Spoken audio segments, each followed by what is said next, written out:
귀에 보내게 이렇게 인사하겠습니다. 주님의 은혜가 함께하기를 원합니다. 2025년 마지막 주일, 또 많은 한국 교회는 이 본문을 마지막에 많이 언급하는 본문이 오늘 우리가 읽은 본문입니다. 오늘 우리가 읽은 본문의 배경은 사무엘 선지자 시대였습니다. 엘리 선지자가 죽고 블레셋에 의해서 법궤를 빼앗기고 법궤가 빼앗긴 후에 돌아온 지 20년이 된 상황 속에 있는 배경이기도 합니다. 또한 이 당시에 이스라엘 백성들은 블레셋 사람들에게 어려움을 당했던 나라이고 민족이었습니다. 그들이 곡식을 해놓으면 곡식을 빼앗아 가고, 그들이 가축을 기르면 가축도 빼앗아 가는 민족의 아픔을 경험합니다. 그뿐만 아니라 또 포로로 잡혀가 어려움을 당하는 시대이기도 합니다. 이러한 위기 속에서 이스라엘 백성들은 실망과 절망 속에 살아갑니다. 그러면서 이렇게 고민합니다. 이러한 삶 속에 하나님이 계신지 아니 계신지, 하나님이 도우시는지 안 도우시는지 의문을 가지기 시작합니다. 그럴 때 오늘 본문의 사무엘은 이스라엘 백성들을 미스바로 모이게 하고 죄를 회개하고 번제를 드립니다. 그리고 그 번제를 드리는 가운데 블레셋 사람들이 쳐들어옵니다. 아무것도 맞설 수 없는 그 상황 속에 하나님께 온전히 헌신했던 이스라엘 백성들과 사무엘 선지자를 통해서 하나님은 그 블레셋 사람들을 우레라는 소리를 바라게 하심으로 모든 블레셋 군대들이 쫓겨나는 역사가 있었습니다. 그리고 하나님께서는 사무엘 통해서 미스바와 센 사이에 기념비를 세우게 하셨습니다.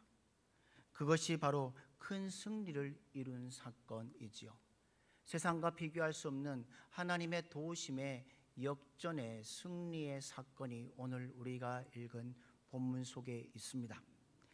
이스라엘 백성들과 사무엘은 그 절망적인 상황 속에서 도와주시는 하나님의 만났고, 그 도우시는 하나님을 통해서 승리했던 모습들을 봅니다. 우리는 2025년을 마무리하는 이 주일에 하나님이 우리를 도우시는 하나님, 여기까지 인도하시는 하나님, 그 도우심의 하나님은 어떤 하나님으로 우리와 함께 하실까요?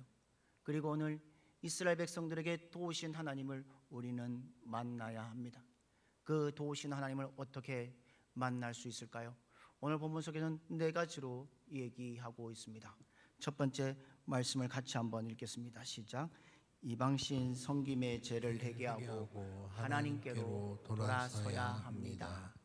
이스라엘 백성들은 오늘 본문 속에도 겉으로는 엘리 제사장이 죽고 사무엘이 등장하고 자신들 나름대로 광야에 40년을 보내고 여호수아 시대를 지나가고 사사 시대가 지난 후에 이들은 무엇을 보고 있느냐? 겉으로는 이스라엘 백성들은 하나님을 잘 섬기는 모습을 보입니다. 그러나 3절과 4절을 보면 그들의 시상은 다릅니다. 가나안의 신 바알과 아세라, 아스라토스를 섬기는 수많은 이방들을 섬기고 있습니다. 하나님께서는 블레셋을 이스라엘 백성의 채찍으로 세우셔서 그들을 징계하십니다. 그런데 그럼에도 불구하고 그들의 이스라엘 백성들의 마음은 완악해서 하나님의 뜻을 찾지 못합니다. 그런 상황 가운데 오늘 사무엘은 이스라엘 백성들을 미스바로 모이라고 얘기를 합니다. 그리고 그들에게 금식하며 회개하고 또 제단을 쌓고 하나님만을 바라보는 삶을 살아가고 있음을 봅니다. 사랑하는 성도 여러분, 이들에게 죄에 대한 회개가 시작되면서 도우시는 하나님을 만나고 있는 이스라엘 백성들의 모습이 여기 있습니다. 옆에 분에게 한번 물어보십시오. 회개는 무엇일까요? 저를 보지 마시고 옆에 분에게 회개는 무엇일까요? 여러분, 회개는 무엇입니까? 뉘우치고 죄를 뉘우치고 고치는 것이 바로 참된 회개라는 겁니다. 죄를 뉘우치는 것으로는 진정한 회개가 없습니다. 하나님께 돌아오는 것이 바로 참된 회개라는 것입니다. 죄를 뉘우치면 죄로부터 돌아서서 누구에게로? 하나님께로 오는 모든 방법이 바로 회개라는 겁니다. 한마디로 하나님을 떠났던 사람이 하나님께 돌아오는 역사가 바로 회개라는 겁니다. 누가복음 15장에 보면 아버지의 재산의 절반을 가지고 떠났던 아들을 보십시오. 둘째 아들이 방황하고 방탕합니다. 돼지 열매를 먹고 있었는데 그 생각 속에 무엇이 찾아옵니까? 아버지께로 돌아가야 할 것을 기억하고 자신의 죄를 뉘우치고 아버지께로 돌아갔을 때에 그 사건을 잘 아시죠.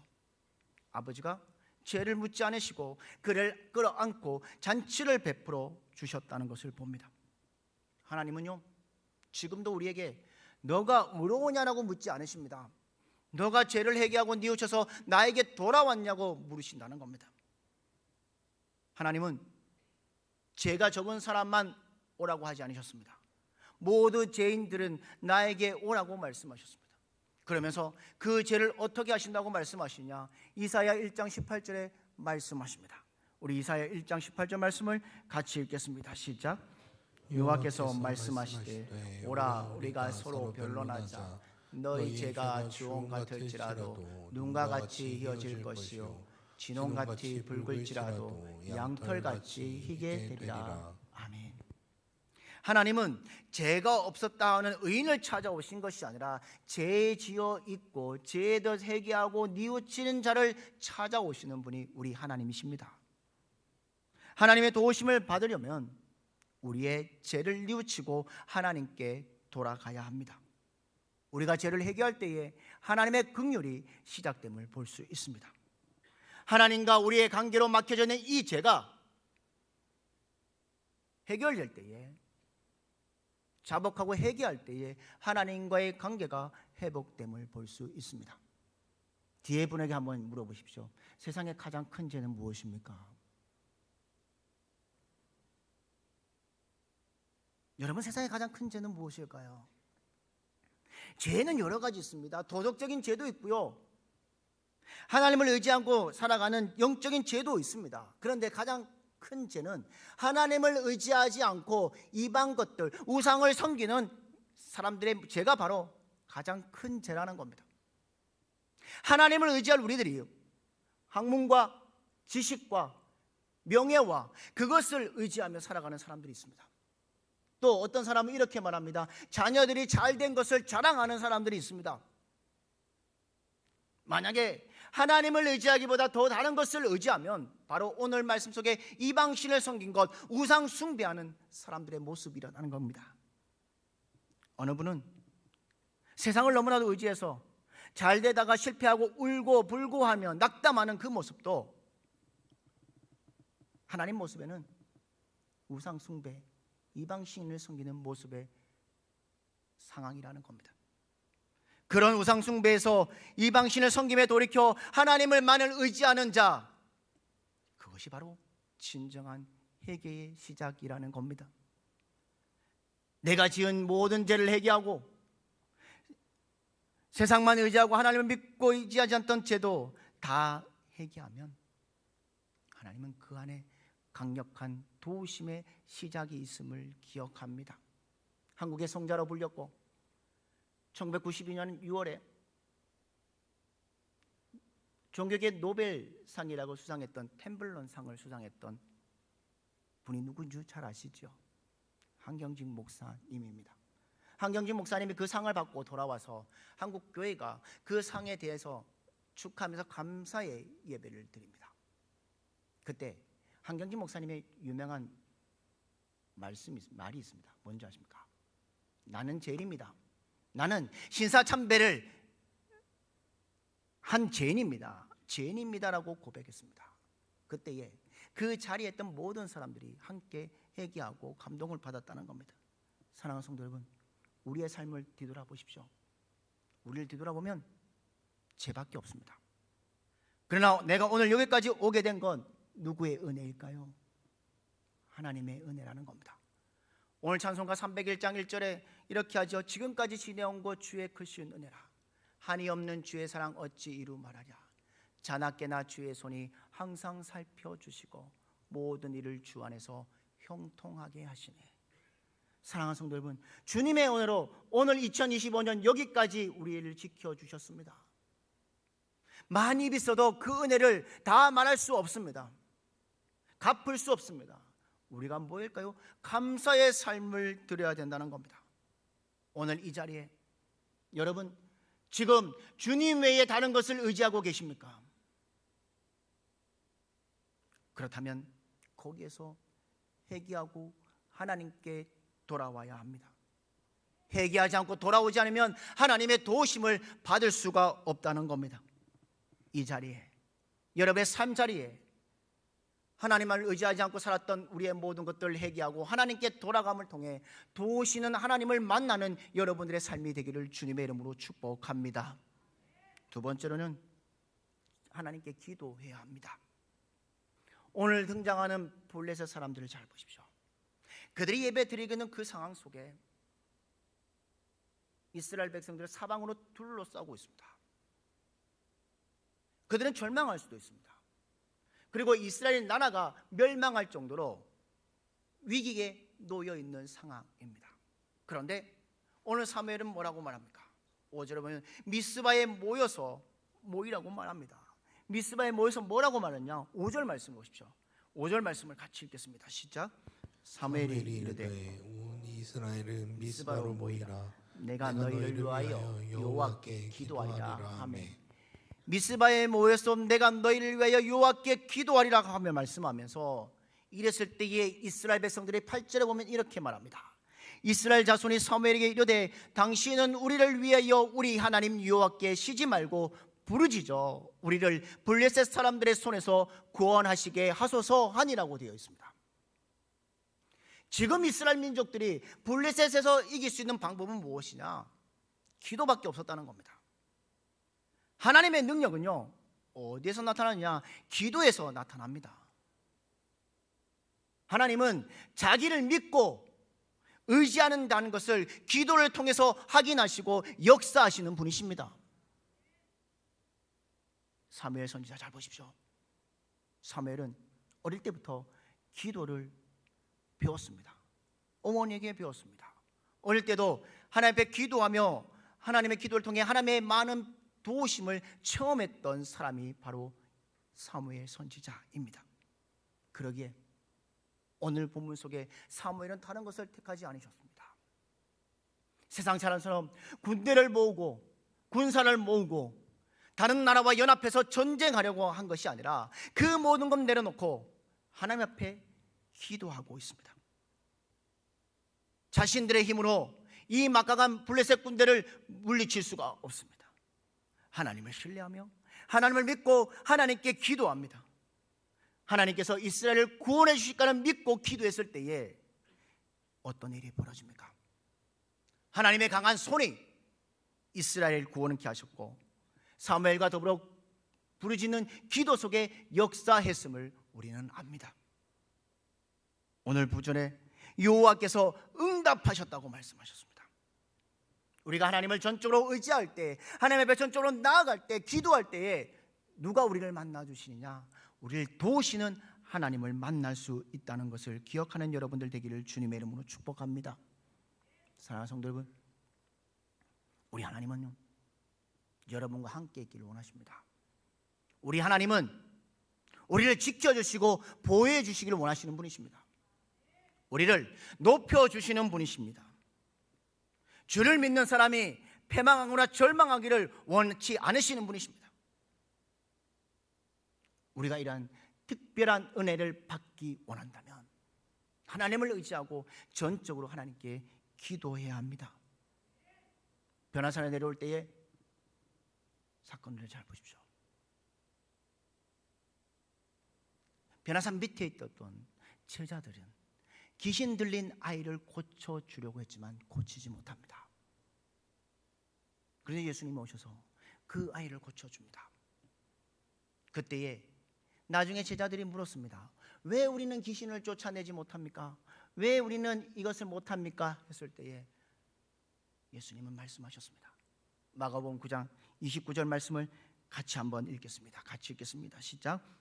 이르시되 기도에 다른 것으로는 이런 종류가 나갈 수가 없느니라 하시니라. 아멘. 사랑하는 믿음의 성도 여러분, 우리는 2025년을 말하는 이 시점에 우리는 전적으로 세상을 의지하는 것이 아니라 하나님 앞에 기도하는 삶을 살아가는 여러분들 되기를 주님의 이름으로 축복합니다.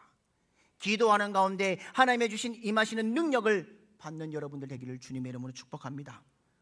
우리의 삶이 위기를 만날 때, 우리의 사방으로 모든 것을 억눌리고 할 때에 우리를 구원해 주시며 축복하시는 것은 전적인 기도의 응답이라는 겁니다. 사랑하는 믿음의 성도 여러분, 우리도 도우시는 하나님을 만나려면 오늘도 하나님 앞에 전적 의지를 가지고 기도하며 살아가는 여러분들의 인생들이 되시기를 주님의 이름으로 축복합니다. 세 번째로는 온전한 예배를 여호와께 드려야 합니다. 오늘 9절 말씀에 오면 사무엘이 젖먹는 어린 양 하나를 가져다가 온전한 번제를 여호와께 드리고 라고 되어 있습니다. 여기에 나오는 어린 양이란 젖먹는 어린 양입니다. 주석가는요 이렇게 얘기합니다. 율법에요 난지 8일만 되면 하나님께 드릴 수 있는 제물인 어린 것으로 얘기합니다. 그러니까 태어난 지 8일 만에 된 어린 양도 제물로 드릴 수 있다는 겁니다. 그런데 이 어린 양을 왜 어린 양을 얘기했을까요? 성경에서는 또 해설가들, 주석가들은 이렇게 얘기합니다. 이스라엘의 모습을 보여주고 있습니다. 그 어린 양의 두 가지의 모습을 봅니다. 하나님 앞에 헌신하는 이스라엘 백성들의 모습, 그리고 어미의 보호 안에 거하지 않고 살아가는 연약한 이스라엘의 모습을 보여주는 것이 어린 양이라고 얘기합니다. 사랑하는 성도 여러분, 우리가 하나님의 도움을 구할 때에 언제 하나님께서 우리에게 역사하실까요? 오늘 본문처럼 예배 가운데 온전한 예배를 드릴 때 하나님은 우리와 함께 하시는 분이십니다. 구약 시대에 오늘 제사법 중에 하나인 번제가 있습니다. 하나님과 가장 가까이 만날 수 있는 방법이 구약의 제사이고 그것이 바로 예배입니다. 여러분, 번제는 뭐 하는 것일까요? 옆에 분에게 물어보십시오. 번제 뭐 하는 건가요? 번제는 태우는 제사인데 완전 소멸의 제사입니다. 모든 것을 다 태운다는 겁니다.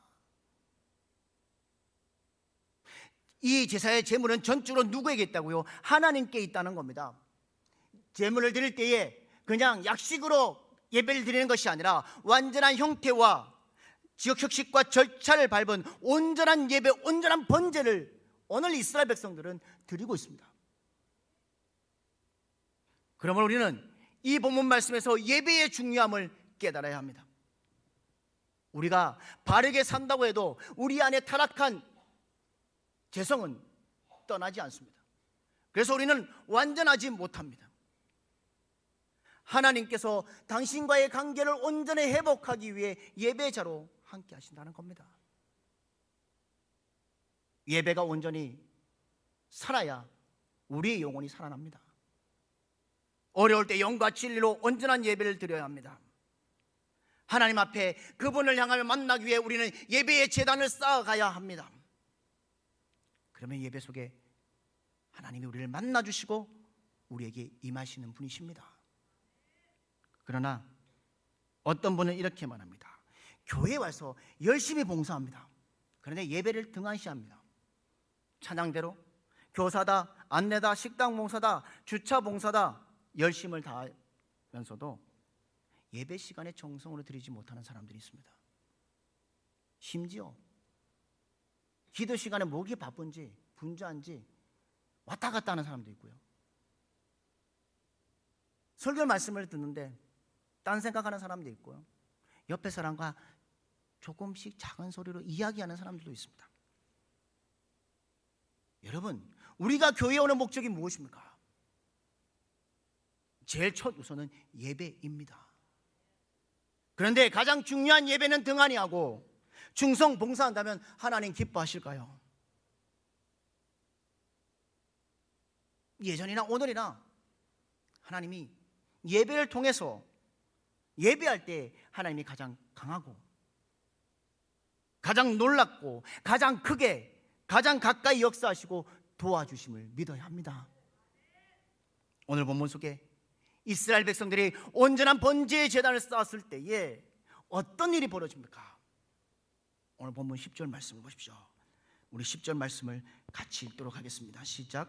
사무엘이 번제를 드릴 때에 블레셋 사람이 이스라엘과 싸우려고 가까이 오매 그날에 여호와께서 블레셋 사람에게 큰 우레를 발하여 그들을 어지럽게 하시니 그들이 이스라엘 앞에 패한지라. 아멘. 하나님이 어떻게 하셨습니까? 두 가지 방법입니다. 큰 우레를 발해서 그들을 어지럽게 하셨습니다. 그들은 멸망하고 도망갔지만 이스라엘 백성들은 힘과 용기로 승리하게 되었다는 겁니다. 우리가 어떤 일이 있어도 참된 예배를 온전히 드려질 때에 도우시는 하나님을 만날 것이고 그 안에 은혜를 경험할 수 있음을 기억하는 여러분들 되기를 주님의 이름으로 축복합니다. 예전에 사역하면서요, 신방하면 두 종류의 가정이 있습니다. 한 가정은요, 신방하러 가면 좀 힘듭니다. 뭐 하냐면 예배 준비도 안 돼 있고 예배 자세도 잘 안 돼 있고요, 부족한 모습을 본 적이 있습니다. 신방 받는 분이요, 음식 준비한다고 분주하게 왔다 갔다 하고요, 기도 시간에 뭐 하냐면 감성금 준비 안 했다고 감성금 타러 왔다 갔다 하시는 분도 계셨어요. 거기다가 전화기는 왜 그렇게 울리는지 걔는 또 정신없이 짖는 것을 본 적이 있습니다. 그에 반면에요, 어떤 집에 가면요, 도배도 하고요, 장판도 새로 깔고 방석도 새로 깔아놓고 전화기도 내려놓습니다. 그런 모습은 또 예배의 기쁨의 모습이겠지요. 준비된 모습이겠지요. 온전한 예배이겠지요. 사랑하는 성도 여러분, 우리가 아무리 바쁘고 여건이 어려울지라도 교회에서 가정에서 예배 드리는 것을 기뻐하시는 하나님, 그리고 예배 드릴 때마다 우리의 중심을 다해서 온전한 예배자로 설 때에 우리 하나님은 도우시는 하나님으로 우리와 함께 하신다는 겁니다. 사랑하는 믿음의 성도 여러분, 온전한 예배자로 쓰시고 온전한 예배를 통해 하나님을 온전히 만나는 여러분들의 삶이 되기를 주님의 이름으로 축복합니다. 또 하나는 감사의 고백이 있습니다. 오늘 본문을 잘 보면 사무엘이 블레셋과의 전쟁이 끝난 후에 7장 12절 오면 미스바와 센 사이에 돌을 세웁니다. 그 돌의 이름이 무엇입니까? 에벤 에셀. 여기까지 도우시는 하나님이라고 되어 있습니다. 그런데 성경을 잘 보면요, 이 돌을 세울 때 감사의 기념비로 많이 세워져 있습니다. 여러분, 이삭, 에서와 야곱이 아버지를 속이고 밧다 아람으로 가는 길에 하늘을 지붕 샀고 돌베개에 누웠던 사건을 기억하시죠?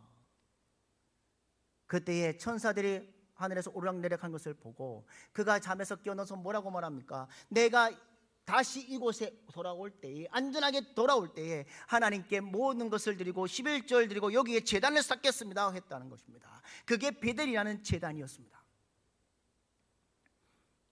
또 이스라엘 백성들이 40년의 광야 생활을 마치고 요단강을 건넜을 때에 길갈이라는 그곳에서 이 요단강을 건너의 기념으로 12지파들이 돌을 세웠던 것을 봅니다.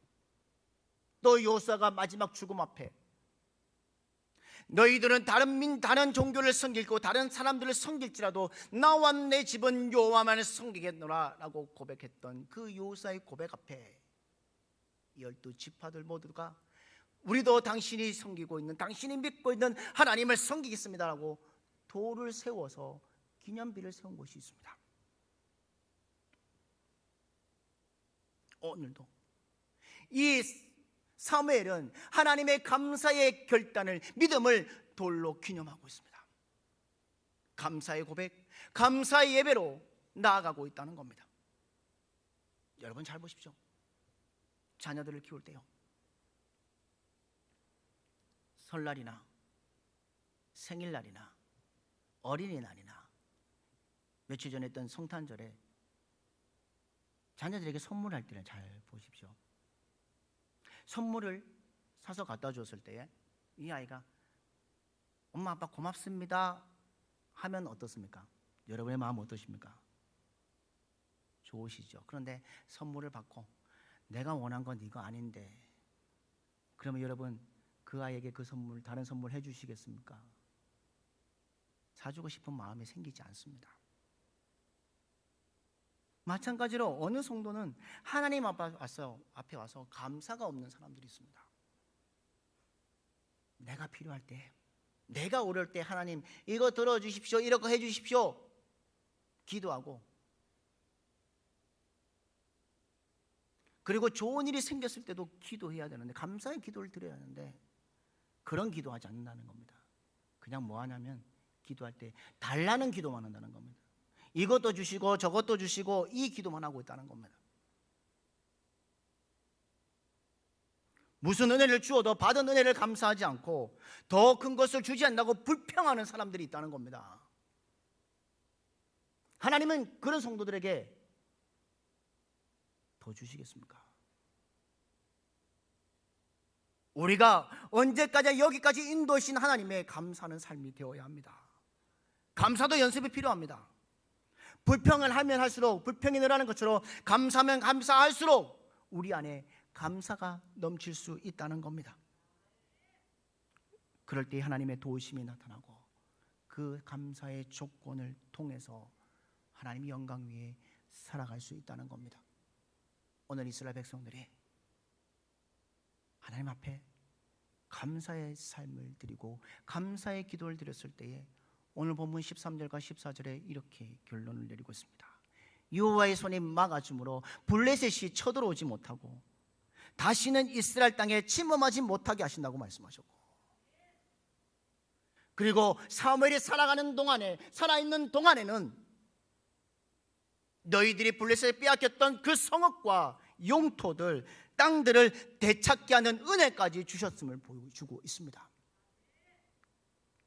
그리고 그들 안에 평화가 주어졌다고 말합니다. 사랑하는 성도 여러분, 날마다 우리를 도우시는 하나님을 통해 감사의 삶을 살아가는 여러분들 되기를 주님의 이름으로 축복합니다. 오늘 우리는 2025년의 마지막 주일 여기까지 도우신 하나님을 만납니다. 그 도우신 하나님 때문에 우리는 오늘 감사할 수밖에 없다는 겁니다. 그때 하나님이 앞으로도 우리의 삶을 강하게 해주시고 도와주심을 믿고 살아가는 여러분들 되기를 주님의 이름으로 축복합니다. 우리의 과거 가운데서도, 절망의 가운데서 우리를 지켜주셨고 오늘 이 자리까지 인도해 주시고 회복시키신 그 주님을 이 시간 이 자리에 우리와 함께 계셔서 우리를 돕고 계시고 우리의 일생이 다가도록 우리의 호흡이 마치는 날까지 주님이 우리와 함께 계심을 믿고 살아가는 여러분들 되기를 주님의 이름으로 축복합니다. 오늘 이 성경 구절의 에벤에셀의 하나님은 단순한 기념하는 구호가 아닙니다. 우리의 신앙의 본질이 되어야 합니다. 과거의 은혜를 우리의 인생의 고백이라고 생각한다면 미래의 은혜를 확신하는 선언이 바로 여기까지 도우시는 에벤에셀의 하나님이라는 겁니다. 도우신 하나님이 앞으로 우리를 도우실 것을 믿고 온전히 하나님만을 의지하는 믿음의 성도들이 되시기를 주님의 이름으로 축복합니다. 복음성가 가사 가운데 에벤에셀의 하나님 1절에 이렇게 되어 있습니다. 감사하신 하나님 에벤에셀의 하나님, 살아계신 하나님 에벤에셀의 하나님, 여기까지 인도하셨네 감사하신 하나님, 여기까지 인도하셨네 살아계신 하나님, 감사하신 하나님 에벤에셀의 하나님, 살아계신 하나님 에벤에셀의 하나님. 하나님은 우리에게 오늘 말씀하십니다. 이 찬양의 가사처럼 이 찬양의 고백이 우리의 고백이 되기를 주님의 이름으로 축복합니다. 2025년을 마무리하면서 또 새롭게 다가올 2026년을 바라보면서 우리의 남은 모든 삶을 이끌어 가실 그 에벤에셀의 하나님을 만나고 도우시는 그 하나님의 은혜를 날마다 경험하며 믿음 가운데 나아가는 여러분들의 삶이 되기를 주님의 이름으로 축복합니다.